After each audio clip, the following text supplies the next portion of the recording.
নমস্কার বন্ধুরা, আমার নাম সিদ্ধার্থ ঘোষ। আমি ঝাড়খণ্ড টাটার থেকে আসা হয়েছে। আমার গত 6 মাস থেকে অনেক কোমরের ব্যথা, কক্সিডাইন অনেক ব্যথা ছিল। তারপরে আমার বন্ধুর দ্বারাই আমি জানতে পারলাম ডক্টর অতীন ব্যানার্জি স্যারের কাছে। আসার পরে আমার একদম ব্যথা ওঠা অনেক সব শেষ হয়ে গেছে। নমস্কার, আপনারাও দেখুন। এখন তোমার এই যে বাইক ফাইক চালাচ্ছ? হ্যাঁ, বাইক টাইক চালাতে আগে একদম চালাতে পারতাম না, অনেক অসুবিধা হতো।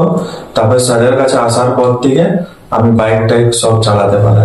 কারণ এটা একটা টিপিক্যাল কেস, যেমন ওর কক্সিস যেটা ছিল না, তো এই অ্যাঙ্গুলেশনটা অনেক বেশি ছিল, ঠিক আছে, তো সেটা খুব মুশকিল ছিল। তো সেটাকে আমরা যে কনজারভেটিভ ম্যানেজমেন্ট করেছি, ট্রিটমেন্ট করেছি, এটাকে অলরেডি ঠিক করে দিয়েছি। আরো 2-1 সিটিংস আমাদের লাগবে। তা এত দূর থেকে ও আসছে, তার জন্য ওকে ধন্যবাদ, যে একটা জায়গাগুলো করা। কিন্তু ফর রেজাল্টের জন্য কি হয়, দুধটা কোনো প্রবলেম না, যদি রেজাল্ট না, স্যার যত ভালো অত ভালো করে আমার ট্রিটমেন্ট। ঠিক আছে, এটা পুরোটা হয়ে যাবে, 100% ঠিক হয়ে যাবে। Thank you.